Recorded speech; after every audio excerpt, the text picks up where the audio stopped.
Ouça agora o bate-papo do Projeto Mayhem, do site projetomayhem.com.br.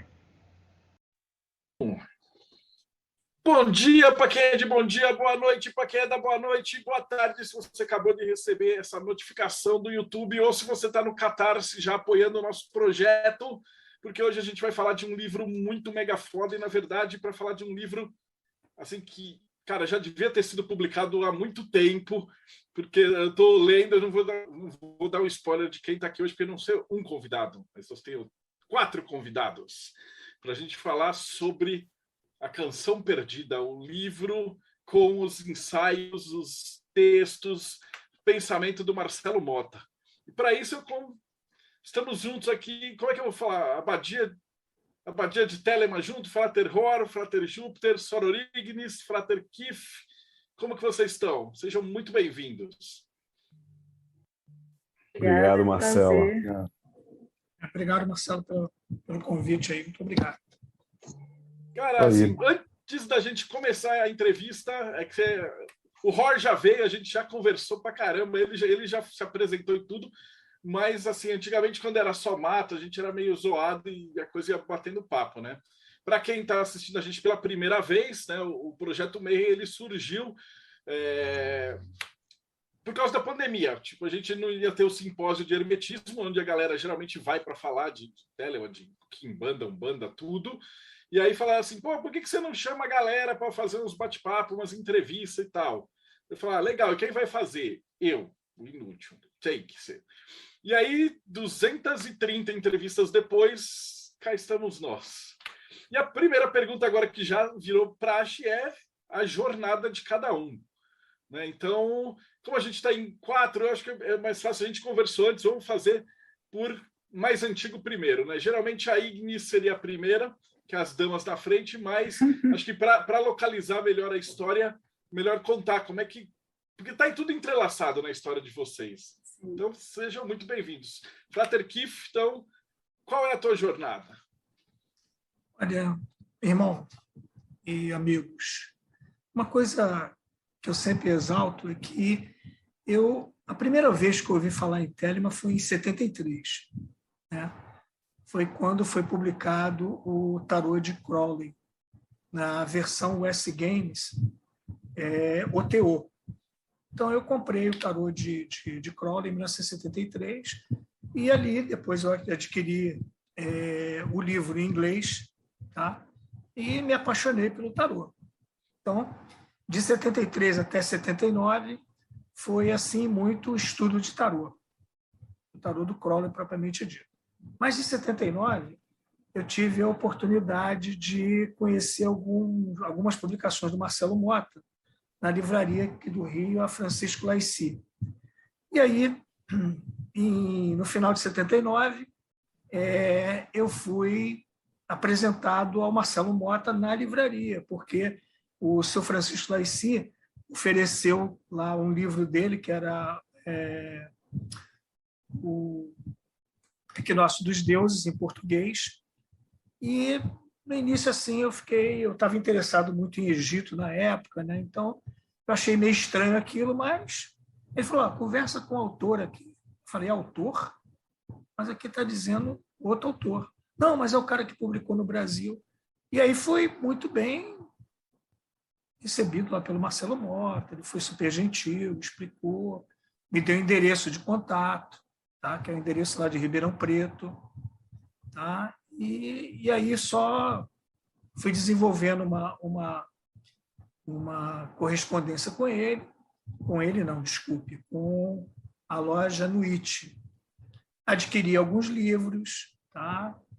Adquiri o Serviço de Inteligência Não Sou Inteligente e tive algumas cartas respondidas, tirando dúvida, aquele negócio todo. E só fui mesmo reencontrar o Marcelo Motta em outra condição, em 1982, quando, depois de muita correspondência com a loja Nuit, não era diretamente com ele, com a loja Nuit, foi então que fui convidado, se eu tivesse interessado em ser recebido na A ir até Ribeirão Preto. Eu fui até Ribeirão Preto em 1982 e lá na Biblioteca Altino Arantes, tá? Por acaso, Altino Arantes, Biblioteca AA, né? Aí sim fui recebido, não só eu, foram mais 4 pessoas, e só que cada um foi atendido de per si. E mais tarde mantive aí sim correspondência com o supervisor geral, né? Insistindo para ser iniciado na OTO do Marcelo Mota, e eu fui em 1986. Com a morte do Marcelo em 87, em 88, eu recebi uma carta dos Estados Unidos dizendo que tinha passado lá para os Estados Unidos a liderança da OTO do Mota, e aí eu desisti. Na verdade, se vocês forem ver, a minha ligação com o Mota foi muito restrita, foi um encontro na livraria, depois um encontro lá na Altino Arantes para A, depois a iniciação da OTO que ocorreu em Teresópolis, e nunca mais eu vi o Mota, tá certo? Diante disso, eu entro em contato com o principal discípulo dele, que é o Euclides Lacerda de Almeida, a partir de 89, e conheço Euclides em 90 para 91. Depois disso, Euclides me aceitou na A, tá? E comecei tudo de novo, tá? E mantive contato entre tapas e beijos, né, com Euclides. A gente brigou e reatou. Ele entrou para o OTO do Califado, eu fui atrás dele, e depois ele saiu, eu saí também. E até que em 2006 eu dei uma silenciada geral e passei a um contato mais profundo com ele até 2009. Depois ele foi internado, que ele estava com câncer, não tive mais contato. Eu também não estava mais morando no Rio de Janeiro, estava em Campos. E então Euclides morreu. Tá? Nesse ínterim, a esposa dele passou muito material e pediu para que fosse feita uma memória do Euclides. E foi feita com 4 pessoas, puseram 4 triunvirato para governar a Sociedade 91, e depois a gente se separou, entendeu? E eu segui o meu caminho, tá? E mais tarde se aproxima de mim o Or, né?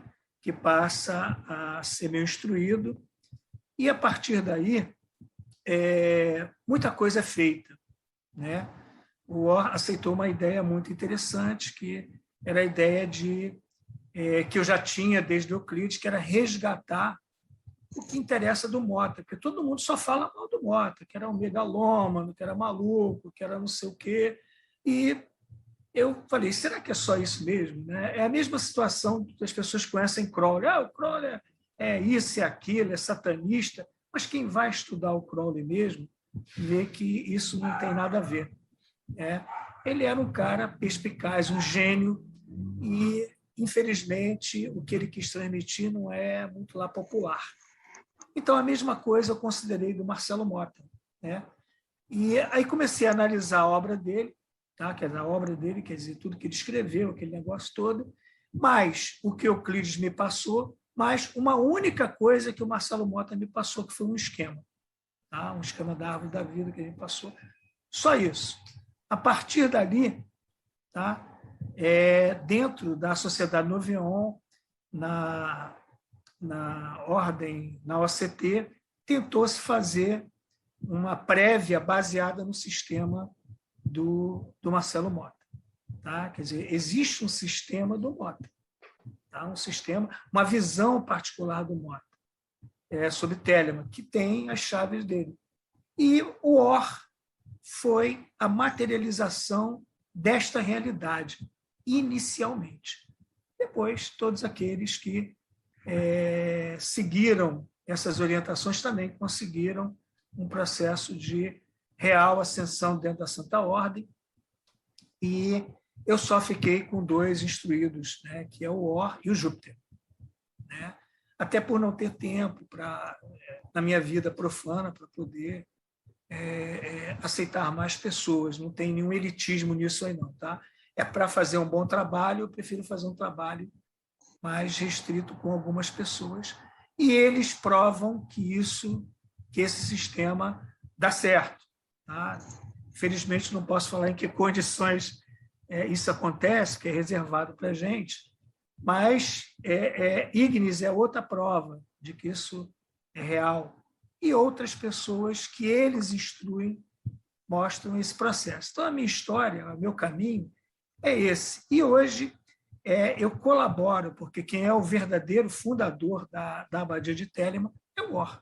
É um trabalho dele, um trabalho muito importante, um trabalho que rende assim bons aspectos para a Telemann, porque é uma Telemann com responsabilidade, né? Não tem desvario, é uma Telemann que não procura denegrir ninguém, nem dizer que é a única coisa certa, tá? E ela está a serviço primordialmente da Santa Ordem da A.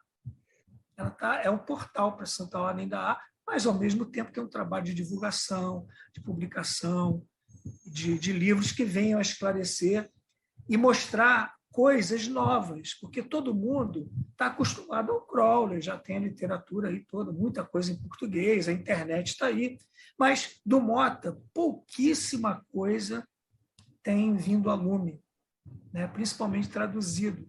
E o que se fala do Mota ele era maluco, era megalômano, era instável, era isso, era aquilo, e aí se perde uma oportunidade muito grande de conhecer uma face do Mota que eu aí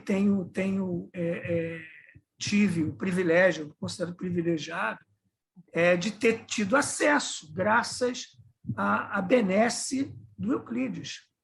Porque Euclides, ao contrário do que todo mundo pensa, ele tinha altos e baixos. Mas, ao contrário do que todo mundo pensa, ele tinha uma linha de integração muito grande com o Marcelo Mota, né? Ele teve períodos da vida dele que ele falou mal do Mota. E tem períodos que ele morreu de amor pelo Mota, principalmente no último período da vida dele, né? Então, ele quis resgatar tudo que era possível e transmitiu. E eu hoje transmiti e as pessoas continuam sabendo sobre isso. Nós vamos falar daqui a pouco sobre o livro, mas o livro é o coroamento dessa divulgação e vai dar base para muita coisa, principalmente na última parte dele. Tá bom? Fantástico. Então, Hor, você foi indicado, é o segundo, porque agora continua a história. Fundou-se a Abadia. Mas antes da Abadia, como é que você chegou em Telemann? Boa noite, querido. Boa noite a todos e a todas. É um prazer novamente estar aqui. Então, eu já vim aqui, já contei essa história, mas eu vou fazer um shortcut aí. Cara, eu sou da escola do Stan Lee. Ele falava assim, toda história do Homem-Aranha, você tem que contar a origem do Homem-Aranha. Porque pode ser o cara que ele leu o Marcelo Mota e tal, o cara caiu de paraquedas. E outra, isso aqui está no YouTube e vai daqui 5 anos, o cara pode estar chegando agora. Então, eu acho assim... Sim. Eu cheguei em Telemann, é bom, porque como já tem um outro programa, aí eu posso falar que eu falei lá da infância, da coisa, mas eu como cheguei em Telemann, isso é legal.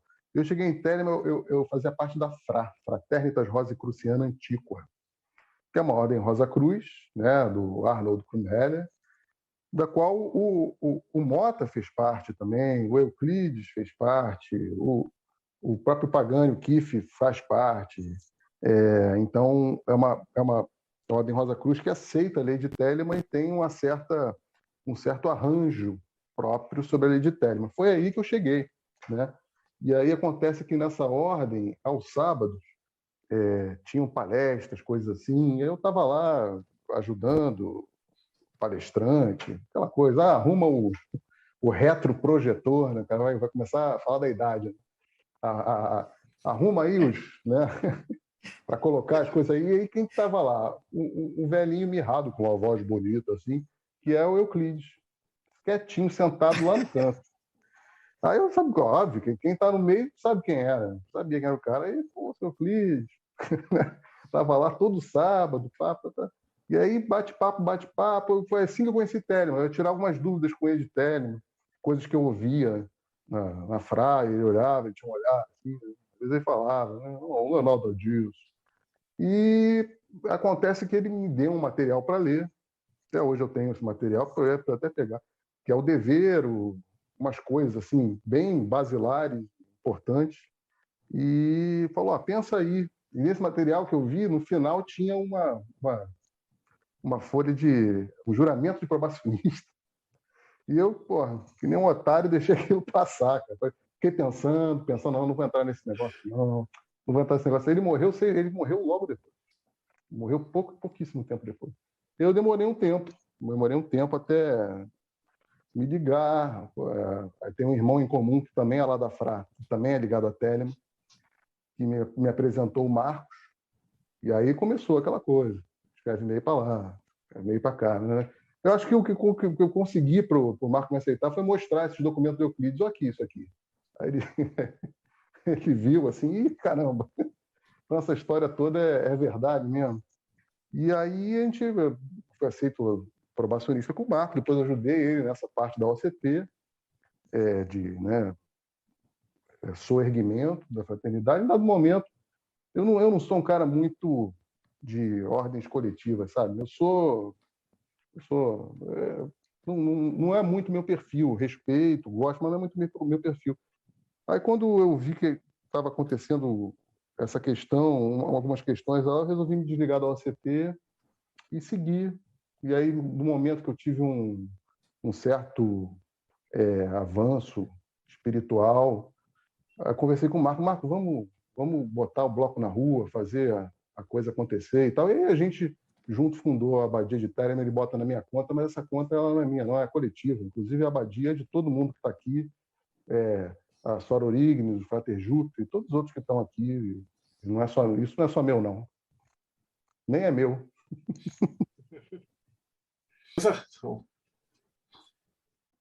Pô, essa história é muito doida. E a próxima, agora sim, desculpa, Sora Orignes, você era para ser a primeiras damas, mas a gente teve que colocar, porque às vezes o pessoal que vem aqui escutar e tal, tipo, não manja nada do assunto, né? Então a gente começa explicando do básico, né?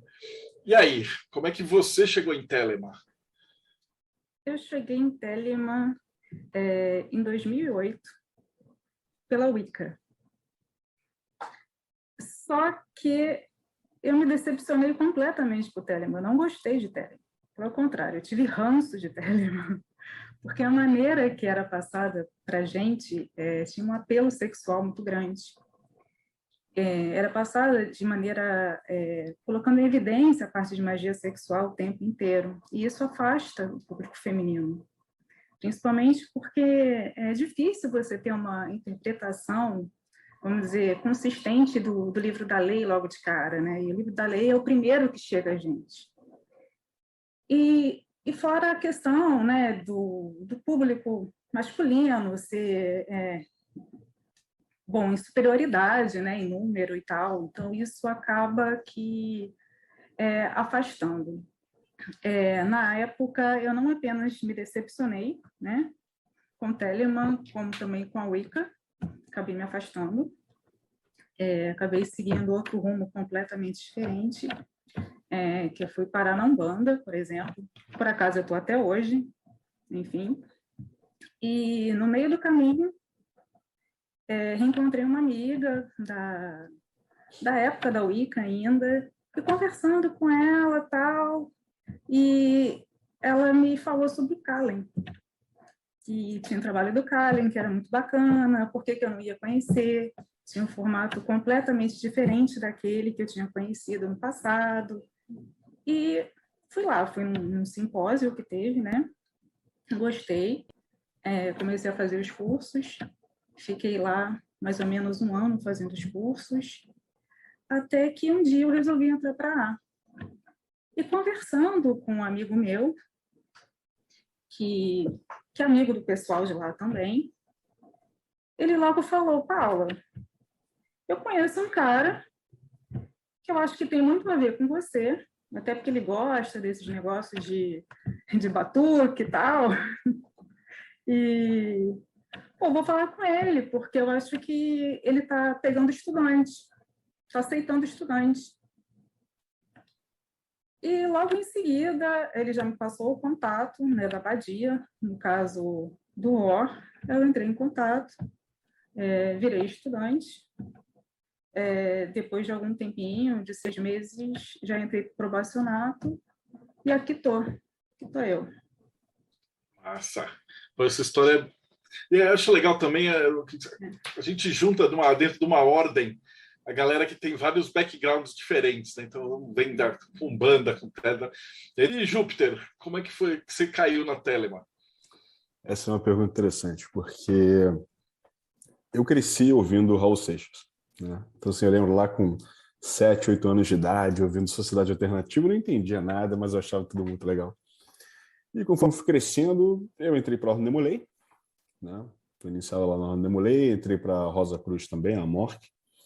Em 94 para 95, eu comecei lendo alguns livros de ocultismo e me deparei com uma história, uma curta biografia do Crowley.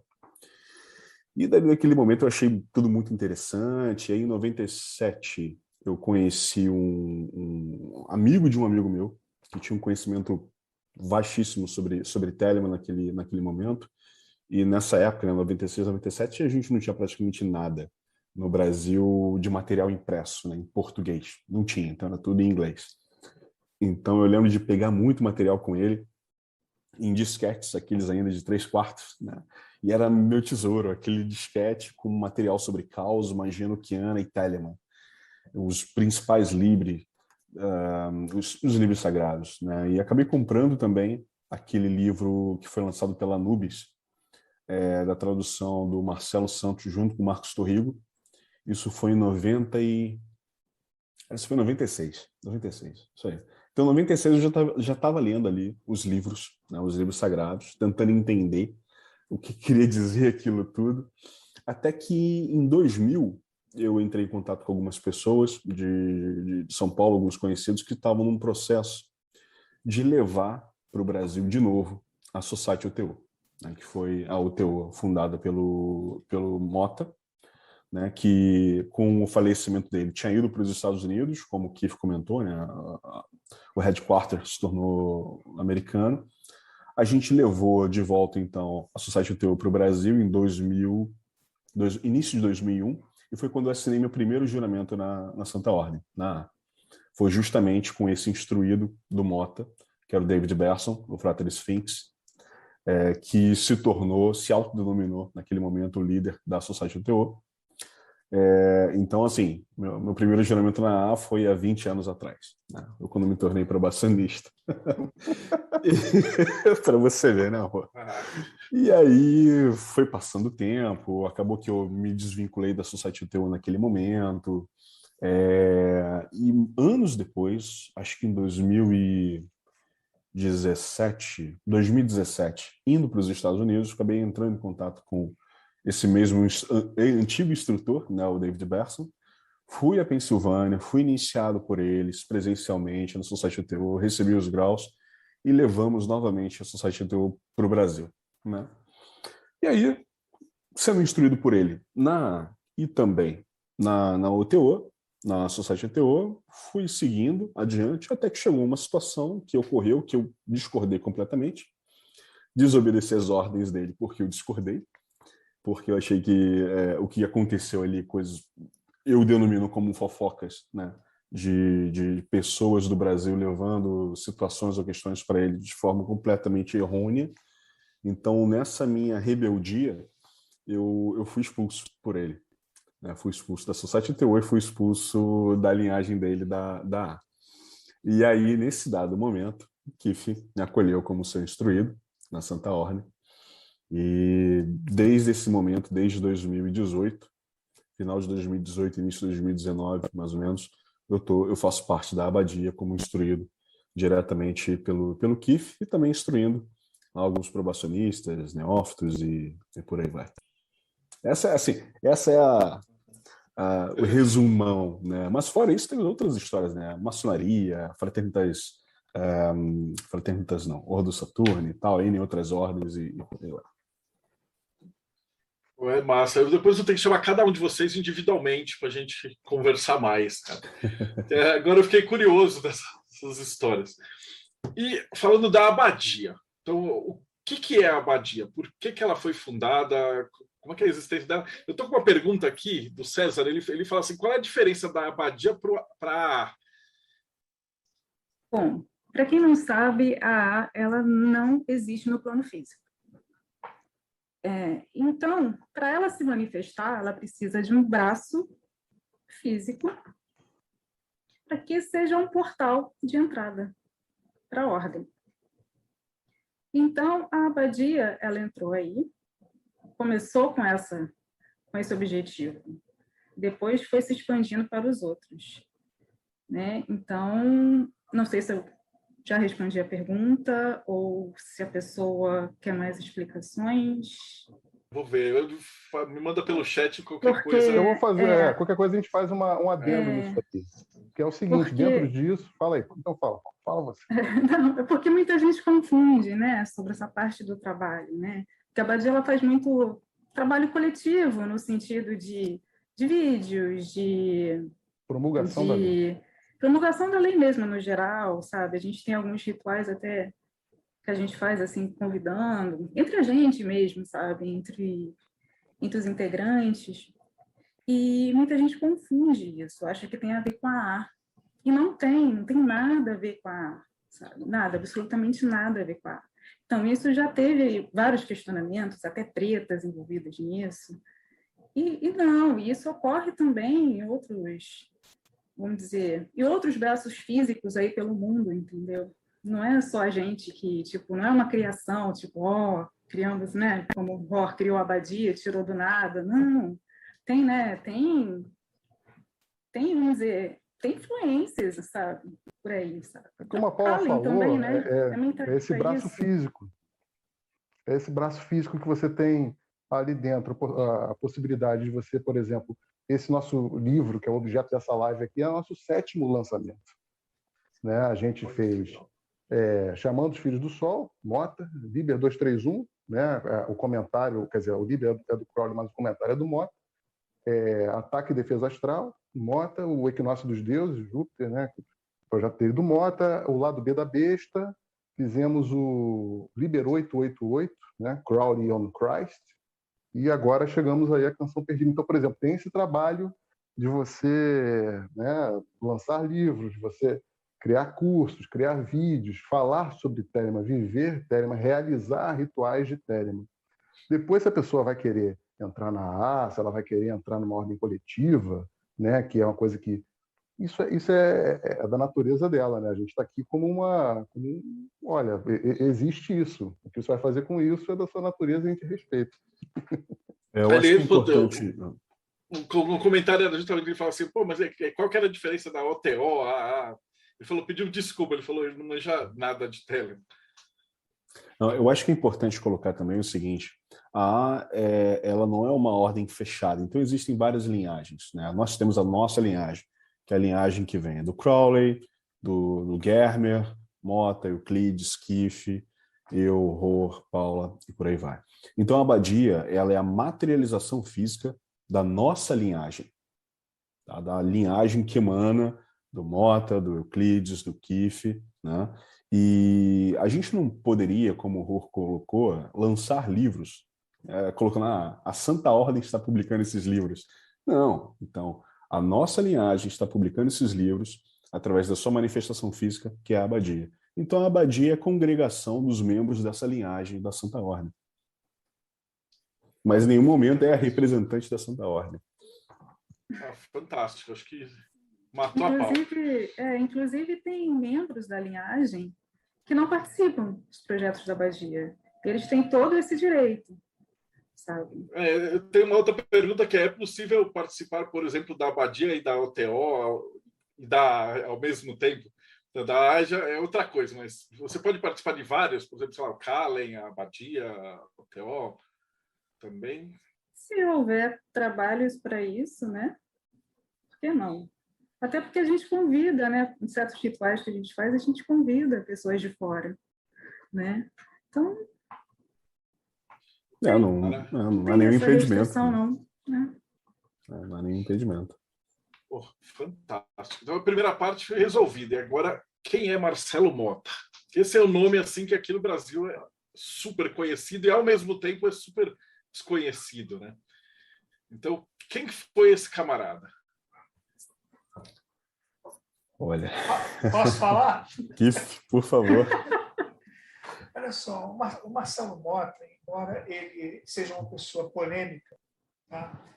E tivesse realmente alguns problemas devido ao seu processo iniciático, um dos defeitos dele, assim, que as pessoas acusam ele de megalômano, né?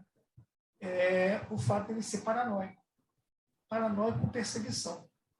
Então, você olha para os anos 60, ele no Brasil, depois da Revolução. Ele achava que o SNI, a CIA, o Mossad, estavam de olho nele.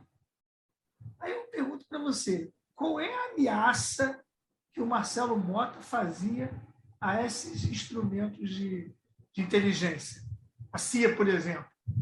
O que ele ameaçava os Estados Unidos? Né? O que ele ameaçava o FBI? O que ele ameaçava o SNI na época? Não ameaçava em nada. Né?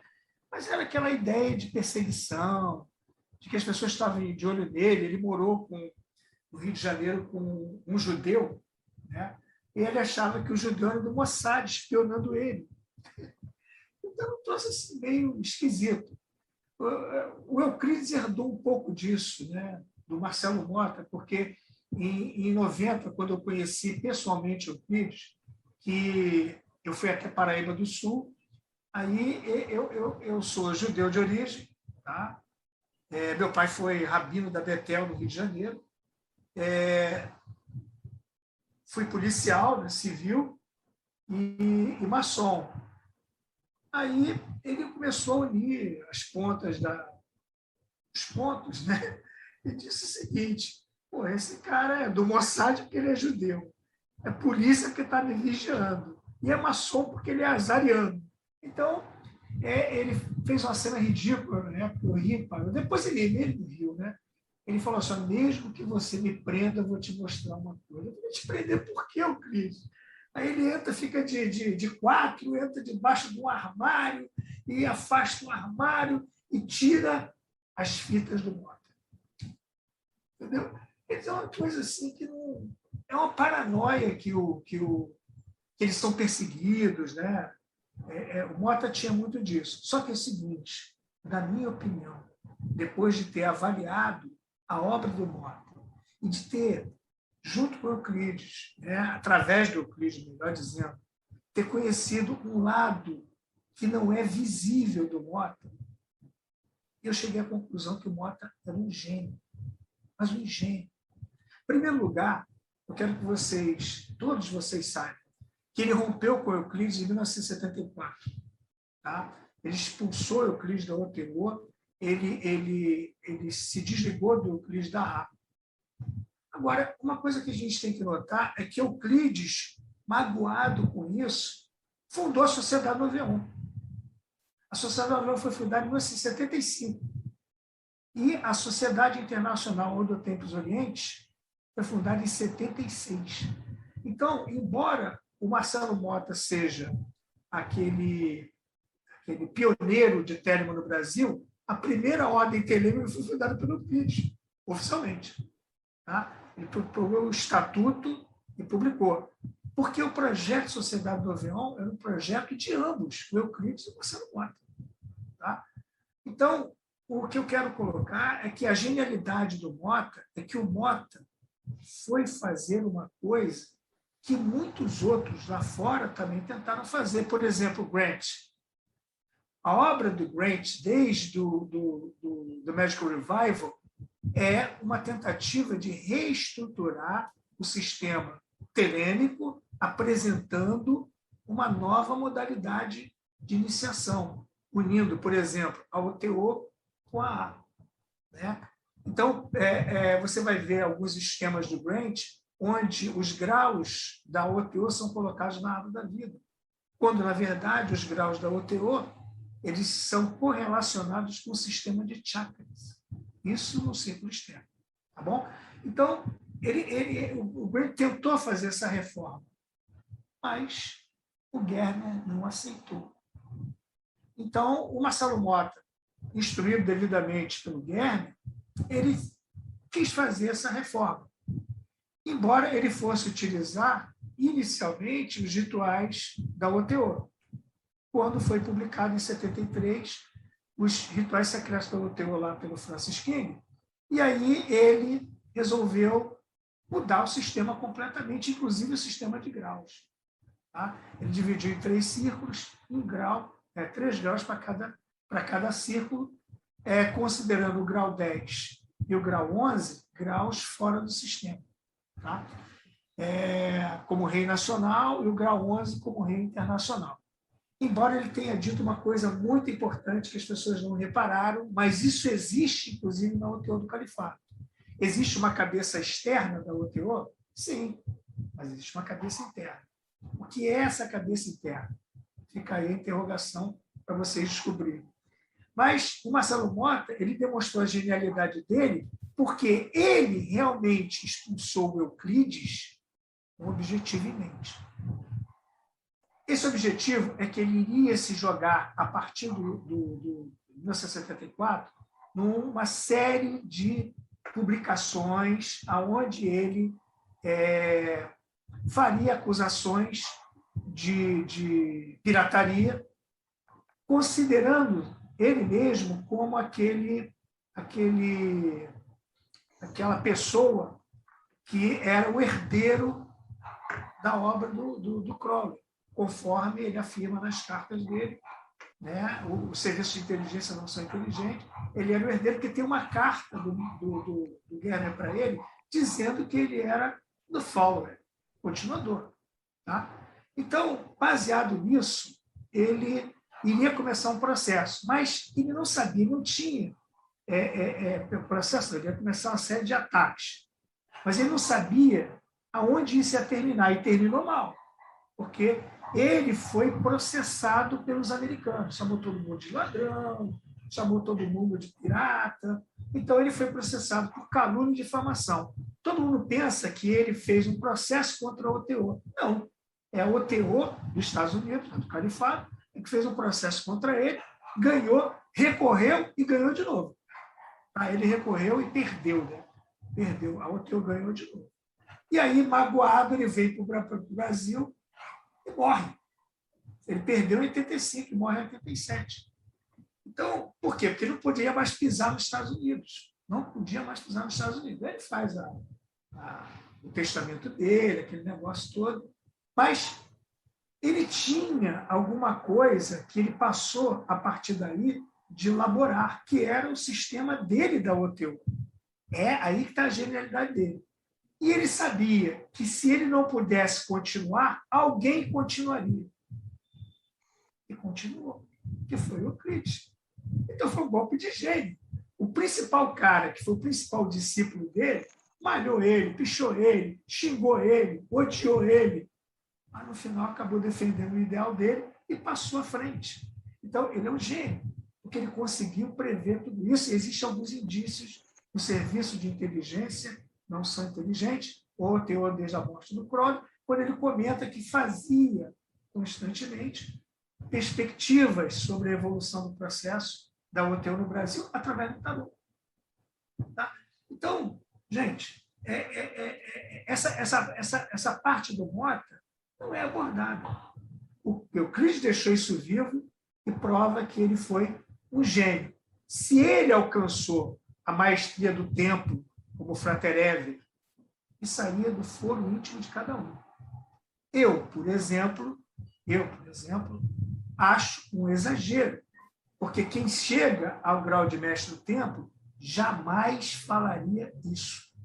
E, mesmo assim, já existe um parâmetro dentro da Santa Ordem que mestre do tempo é aquele que cruzou o abismo. E, tendo cruzado o abismo, ele é alguém que resolveu todas as contradições da filosofia. E, além disso, tem uma nova tese do universo. Na obra dele, não existe isso. O que existe na obra dele é um novo sistema iniciático que permite você chegar até o grau de Adeptus Minor de uma maneira efetiva, onde cada grau pode ser comprovado por si próprio que houve a perspectiva da realização. Isso sim. Aqueles que foram instruídos por mim, o Or é a prova disso. Ele conseguiu entender e visualizar esse processo de uma maneira que ele pode testemunhar isso. Eu estou falando na frente dele aí. Ele ficou boquiaberto. E é uma coisa que muitas pessoas não vão ver por aí. Eu não estou dizendo que esse é o único método. Pelo contrário. É um método. É um método, não o método. O único método, nada disso. É um método, que é o método Crowley, que está adaptado ao brasileiro, que está adaptado à nossa mentalidade, que está adaptado ao processo mental que nós vivemos e, ao mesmo tempo, está incluído em Telemann como elemento universal de iniciação.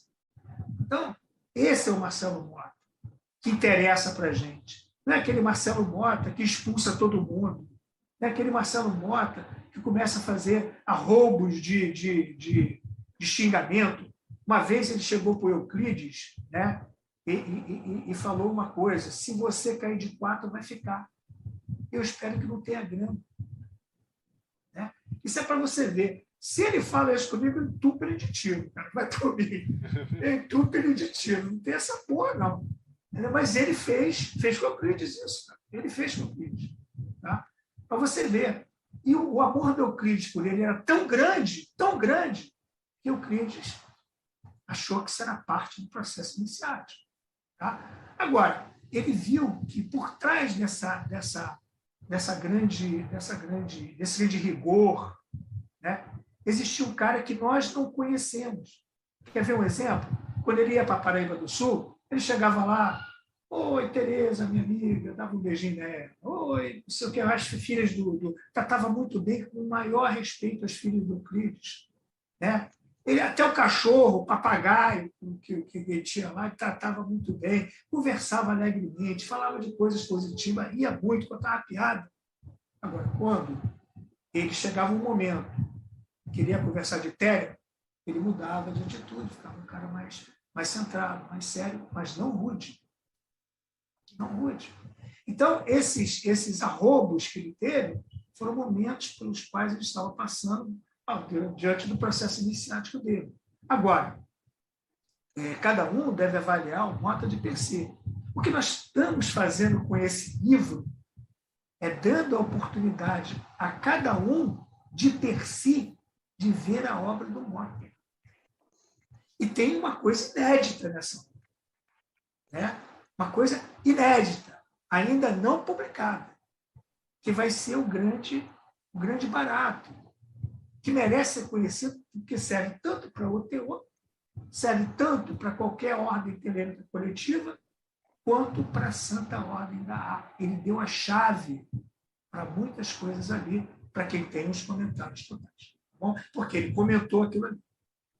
Então, vai ser uma oportunidade, é um grande chamado para quem lê esse livro, a olhar o Marcelo Mota como alguém que efetivamente fez a diferença. Não é só o divulgador inicial, não é só o pioneiro.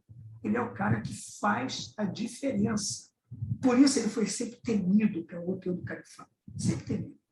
Tá? Até quando morreu, comemorou, esse desgraçado foi para o diabo que carrega, acabou. Mas não acabou o sistema iniciático dele, que pode fazer uma diferença porque é incrível. É incrível. E o livro vai ser o primeiro contato com esse diferente.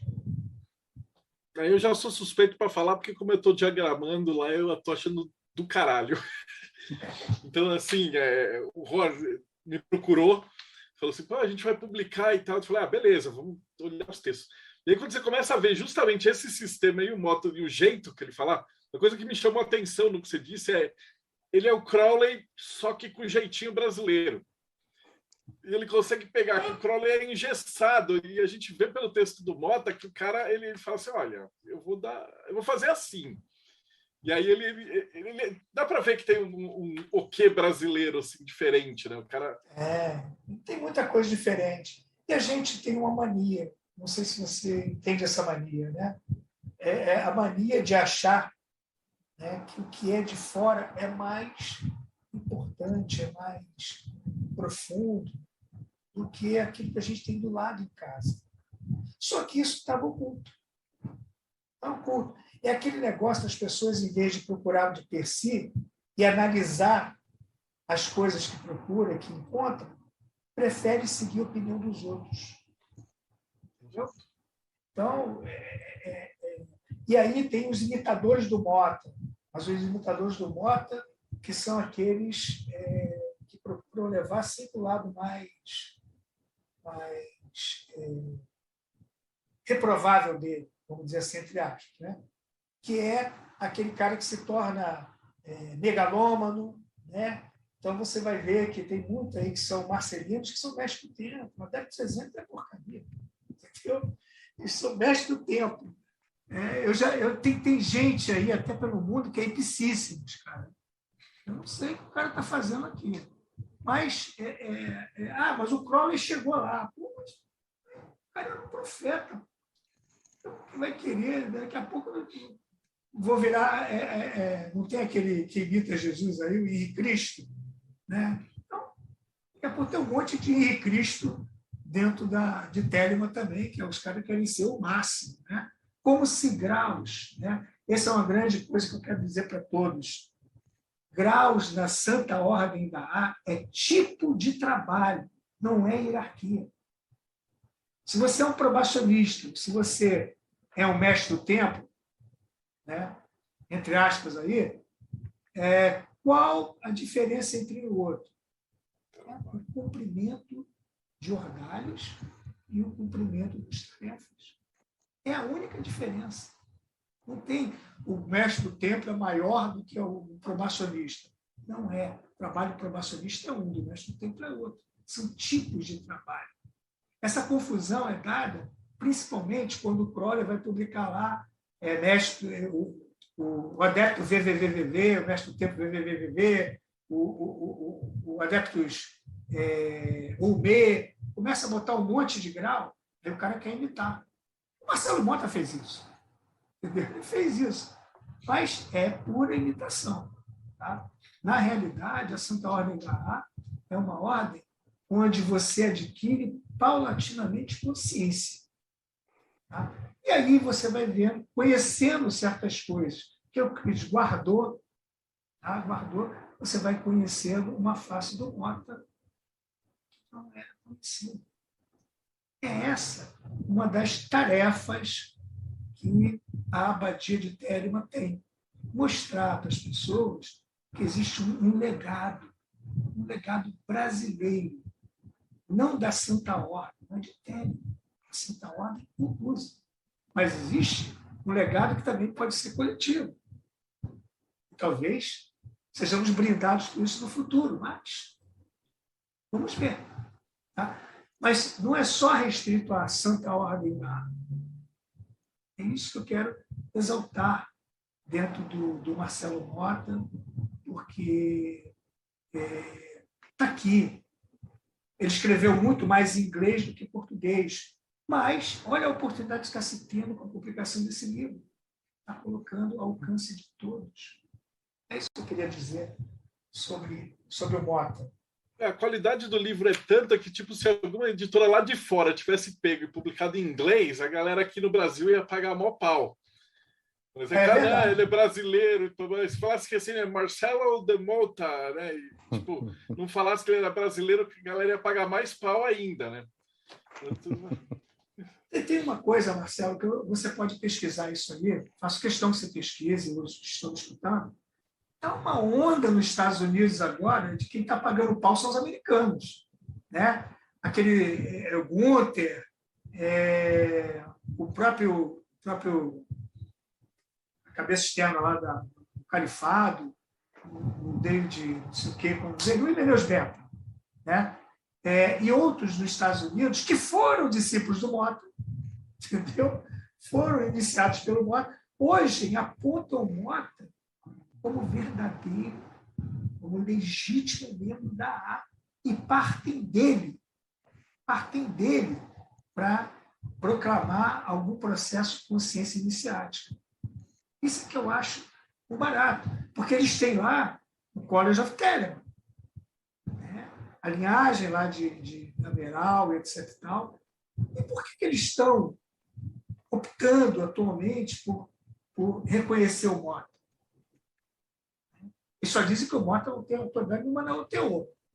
Tá? Fora isso, o Mota está mirando lá. Bam. Né? Que eu acho até muito justo. Para você ver, eles estão valorizando. E você falou uma coisa fantástica, Marcelo. Fantástica. Peraí, Cliff, acho que você se mutou sem querer. Se mutou. Se mutou. Cliff... ele se mutou. Ixi. Logo na hora da coisa fantástica. Na hora da coisa fantástica, ele se mutou. Isso aí. Acho que ele não percebeu que ele tá mutado. Não. Eu falei, cara, isso acontece, é toda a gravação. A hora que o cara vai falar assim, tipo, esse é o segredo do livro. Deixa eu ver se ele consegue se desmutar. Ai, tá vendo? Está me escutando agora? Agora sim. A hora que você ia dar os segredos, isso que você falou é importante. Não, o importante é o que eu falei, que eu concordo com você. Você foi muito preciso no que você falou. Se tivesse alguém publicado isso em inglês, nos Estados Unidos, na Europa, esse livro, com a informação que ele tem, rapaz, tem um monte de brasileiro que estaria batendo cabeça, como você falou, pagando pau, porque seria um marco, um must, né? Foi publicado nos Estados Unidos, Marcelo, mas no Brasil a gente tem essa oportunidade. Então temos que valorizar isso. E a gente não pode esquecer que a Abadia, como um todo, que está fazendo esse trabalho incrível. Tá? E como a Sora Ignis falou, a Abadia é um portal, mas é também um local de reunião de telemitas, não só da A. O cara pode não ser da A, né? Então, são telemitas que estão ali trabalhando em prol de uma disseminação correta, de qualidade da lei de Telemann. É isso que eu queria dizer. Fantástico. E deixa eu ver, quem de vocês ficou responsável por organizar os textos? Eu ia falar assim, como é que foi o processo de pegar? Estava manuscrito, estava datilografado, porque esses textos são da época que não tinha internet, nada dessas coisas, né? E aí, como é que foi o projeto, como é que foi todo o processo para transformar os manuscritos em livro, para a escolha do material? Como é que vocês fizeram isso? O Orc fez esse trabalho muito bom. Esse é um projeto de 2017, é um projeto antigo. Um projeto antigo, um projeto de 2017, a gente já estava batalhando nele. Qual a ideia? A pessoa vai falar, poxa, eu não sei se a gente já pode começar a falar do conteúdo do projeto em si, que aí vai falar do que tem no livro. Uhum. Ou você quer que espere, aguardem? Mas vamos falar então. Pode falar, okay. Pode falar. Então a ideia é o seguinte, o bolo de cereja do livro é o ritual chamado Os Quatro Elementos, né, que é o ritual de iniciação de uma antiga ordem chamada Sociedade Ordo Templi Orientis. Eu digo antiga porque esse ritual, desse jeito que foi escrito, acredito que tenha morrido com o Mota. Porque eu sei que o que fazem hoje em dia é um pouco diferente desse. É um detalhezinho, né?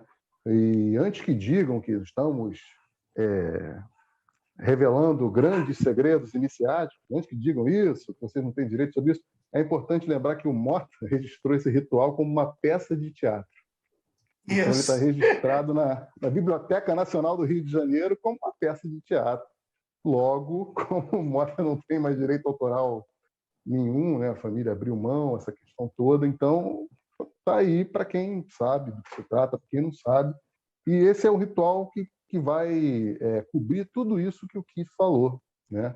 Essa grande visão do Mota sobre esse primeiro portal que todo mundo atravessa, seja para entrar na ordem coletiva dele, telêmica, seja para entrar, por exemplo, num trabalho de Malkut, né, dentro da Santa Ordem. Então, é uma coisa que engloba isso, porque ele mexe, como o próprio nome diz, os quatro elementos, mas ele mexe ali com vícios e qualidades dos elementos, e aí, num lado mais oculto, ele vai mexendo com forças do ego que estão ligadas a isso, e no lado ainda mais oculto, com forças enoquianas ligadas a isso. Tudo isso daquele jeito ali que está no ritual. Só que o que a gente fez? A gente procurou calçar o livro de uma maneira que a pessoa entenda os processos, né, que levaram o Mota aqui. Porque, tipo, o Mota não tirou aquilo do nada. O que a gente tenta mostrar com o livro é isso. Ah, tudo bem, mas onde é que está isso? Isso está ao longo de todos esses textos que a gente espalha no livro. Por exemplo, o livro começa com Carta ao Maçom, que é um texto que todo mundo conhece, tem PDF pra caramba aí e tal, mas não estava publicado. Não estava ali o ISBN da coisa, não estava publicado, que a pessoa pode pegar ali, ler, discordar. Hoje, né, estamos gravando aqui, dia do maçom, né, tem maçom que detesta, tem maçom que adora, mas ler aquilo ali é um estudo. Né? Você pode pegar aquilo ali para estudar, para ver o que, na verdade, ele está querendo falar por detrás daquilo. Porque aí você começa depois, quando você lê o livro todo, você vê que, cara, ele aqui, nesse primeiro texto dele aqui, já está falando sobre a ideia dele lá no ritual. Aí depois o livro segue com palestras em Nashville, que também é esse, então, nunca vi publicado, tem áudios e coisas assim, e tudo isso são material datilografado antigo. Não peguei, não temos manuscritos, não tinha manuscrito, né?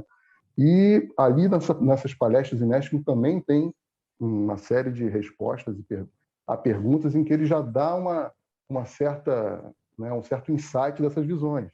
Aí a gente sai com essa obra que falou, que é Os Serviços de Inteligência Não São Inteligentes, que é uma peça autobiográfica que tem essa jogadinha com os arcanos do tarô e com a visão dele próprio, quando se achava perseguido, né? Chega a ser hilário em algumas partes e bem trevoso em outras. Isso é legal para mostrar o lado humano, né? O lado do brasileiro que, na década de... Ele nasceu em 1931, né? Ou seja, 90 anos está fazendo, né?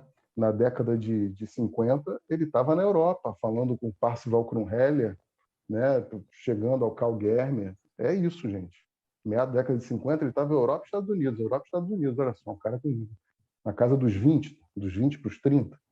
Então, realmente é uma figura que tem uma capacidade intelectual muito grande, brasileiro, né? Como vocês falaram, brasileiro. O livro segue com texto... Caramba, como é que ainda tem isso de cor? Estou tentando me lembrar. Tem um texto importante antes de chegar no ritual. Assim, tem um texto que ele condensou chamado O Discurso dos Magi, que é um texto, na verdade, do Crowley. São algumas cartas do Liber Aleph que ele junta isso e coloca como o Discurso dos Magi, e aí vem o ritual, né, comentado pelo Frater Kiff, muito bem comentado, e depois ainda tem a cereja da cereja, uma surpresa aí, um brinde. Fantástico. E, cara, a gente já está quase chegando no final, mas como é que está a Abadia dentro da pandemia? Aproveitando que a gente já está conversando com vocês, como é que estão os trabalhos de vocês? Como é que é feito o trabalho normalmente? Como é que funciona? Tipo, eu quero entrar na Abadia, o que eu faço? Então, a Abadia, ela está, desde o início, ela trabalha mais nessa parte de promulgação mesmo, né? Então, a gente tem um trabalho no Instagram, tem a página no Instagram, tanto da Abadia como o Telema para Mulheres também. Temos os grupos também no Facebook, a página e o grupo. A gente também pode incluir aí também um pouquinho do Astro Argento Brasil, que é multilinhagem, mas também tem uma promulgação nossa lá. No momento, cursos, a gente já tá faz um tempo que a gente não tem, a verdade é essa, mas os que tiveram foram também por vídeo, né? A gente já trabalha assim até antes da pandemia mesmo, sabe? Até para ter um público maior, né? Para conseguir alcançar um público maior do que daqui do Rio, né? E, no mais, a gente está trabalhando mais com uma equipe mesmo de promulgação de dentro da linhagem, Rituais, como a gente já comentou, a gente faz convites. A gente tem um projeto, mas esse daí eu deixo para o Ror, não sei se ele já comentou da outra vez, sobre a nossa eclésia, que isso também tem uma coisa que está sendo aos pouquinhos, sendo feito, que isso daí já é para uma galera que não que pode ter a ver com a A, mas que geralmente o objetivo não é esse, é pegar uma galera que não tá afim de entrar para A e também não quer saber de Otto, sabe? Que é uma proposta completamente diferente. Sim, tem o projeto do Júpiter, aí o Júpiter vai falar do projeto dele. E é isso. Então, nessa parte da pandemia, continuamos, né? Via vídeo, via promulgação de internet mesmo, sabe? Futuramente, talvez a gente consiga abrir cursos e tal, mas como eu acho que esse modelo deu certo, está dando certo para todo mundo, né? Para todas as áreas, para ser sincera, né? Profissional, enfim. Então, talvez a gente permaneça também desse modo. Fantástico. Para quem está escutando, os links que eu vou pegar depois com o Ror vão estar todos aqui na descrição do vídeo. Júpiter? Só fazendo um adendo ao que a Ignis falou, alguns meses atrás também nós realizamos alguns workshops online, algumas palestras. O Frater Tete apresentou uma palestra sobre meditação, eu falei sobre Imagina Oceana também, acho que foi uma palestra de umas 2 horas e pouca. E assim a gente vai levando, né? Acaba que atualmente nós estamos bem mais focados, além da divulgação, como a Ignis e o Ror colocaram, nós estamos bem mais focados no fortalecimento da nossa linhagem também, porque nós temos vários instruídos, né? Como sempre, assim, nenhuma linhagem tem muitos instrutores, né? Porque a gente começa ali no estudante, e já vai afunilando para chegar para o acionista, afunila mais ainda para chegar neófito, então a gente acaba dando mais atenção agora, nesse momento, para os trabalhos que estão sendo gestados como a eclésia, né? Aos nossos instruídos, a expansão da nossa própria linhagem e a correta instrução, como o próprio Frater Kiff colocou antes, né? A gente preza muito por essa instrução de qualidade, é muito importante para a gente. E, como a Ignis também colocou, e o Frater Kiff também deu ali uma alfinetadinha, né? Nós temos um projeto que em breve chegará ao Brasil. Nós estamos começando aqui na Europa, em breve chegará ao Brasil, que é o projeto inicializado e, assim, planejado pelo Germer, pelo Frater Saturnus, dado prosseguimento pelo Mota, Euclides, Kiff, e agora eu estou colocando um pouco mais de esforço ali também, que é uma reformatação da antiga OTO. Eu não vou dar nome de nenhuma OTO, porque é da antiga OTO, da original, daquela que Crowley lá atrás falou, a gente tem que reformular isso daí para adaptar ao novo E.ON, a lei de Telemann, né? Utilizando o sistema gestado pelo Mota. Essa primeira gota que você consegue ver nesse ritual dos 4 elementos, na obra do Mota, é a chave para o sistema dele, tanto da A, quanto é a chave para essa nova ordem, que na verdade é uma ordem antiga, né, mas que agora está vindo à tona, que é a ordem de um trabalho coletivo, é um trabalho telêmico coletivo. Da mesma forma que é um trabalho pessoal, individual, né, seguindo a instrução, a relação instrutor-discípulo, esse novo grupo, esse novo trabalho é uma ordem coletiva, nos moldes maçônicos. Então a gente pode dizer que não vou dizer a maçonaria de Telemann, mas são os moldes maçônicos, né, algo planejado nos moldes maçônicos, mas para um trabalho telêmico. Aquele tipo de trabalho que foi planejado lá atrás, por Mestre Therion, Frater Saturnus, Frater Ever, Frater Thor, Frater Kiff, e agora Frater Júpiter está trabalhando em conjunto. Em breve chegará aí ao Brasil. De bola total. Eu estou com uma outra pergunta, ele falou assim, vocês já publicaram outros livros antes, como é que o pessoal acha esses livros? Eles ainda estão à venda? É por PDF? É físico? Não, é físico, tudo livro físico. Então, o nosso site é www.abadiadetelema.com, ou no Instagram, você tem aquele link. Instagram tem link. E aí você tem o link de todos, né? São livros físicos, você acha facilmente nas melhores Amazons do seu bairro. Infelizmente. Que saudade de uma livraria para entrar numa livraria. Né? Saudade. A pergunta do Cauã falou: estou jogando dinheiro na tela, cadê o livro, né? Então, calma, assim, a gente vai fazer por financiamento coletivo. Por quê? Porque a ideia é que, com o financiamento coletivo, a gente vai conseguir fazer uma série de outras coisas, melhorias, né? Então, a gente estava discutindo fazer a capa dura, fazer ele com fosco, com um verniz, para deixar o negócio... Tá vendo? Essa é a capa, né? Então, a nossa ideia, a vontade é fazer essa Canção Perdida em metalizado, dourado, e o rosto dele com verniz, para ficar assim, brilhante, né? Então, acho que a capa ficou linda. Eu não sei quem foi o artista que fez. A capa foi do Rodrigo Rangel, Frater Z.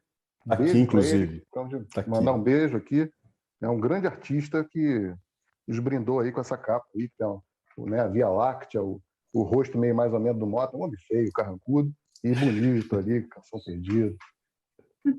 Até ela vai estar junto, a gente vai publicar. São 3 livros juntos para facilitar e até ficar mais barato para a galera. Então, a gente tem o Fraternita Saturni, da Inner Traditions, do Stephen Flowers, que vai estar junto, e vai ter um outro que chama Coroa do Equinox, que são os trabalhos do Equinox indicados para aprovacionista.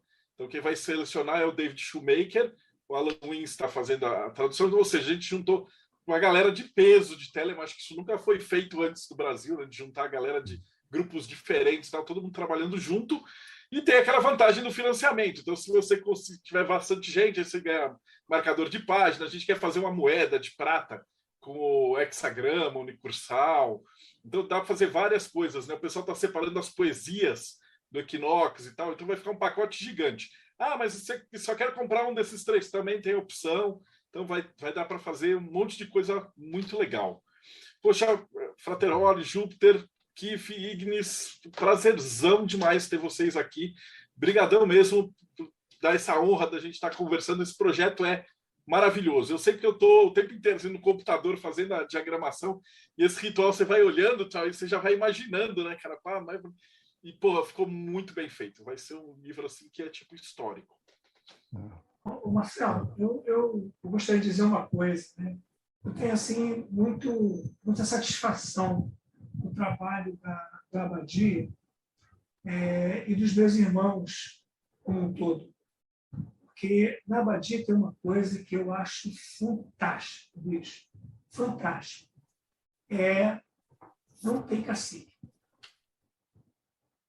Aqui não tem o fato de eu ser um cara mais antigo não me torna dono de nada. Né? Não sou aquele que às vezes as pessoas podem imaginar assim, o Frater lá tem 200 anos de idade, realmente tem 200 anos de idade, mas não quer dizer que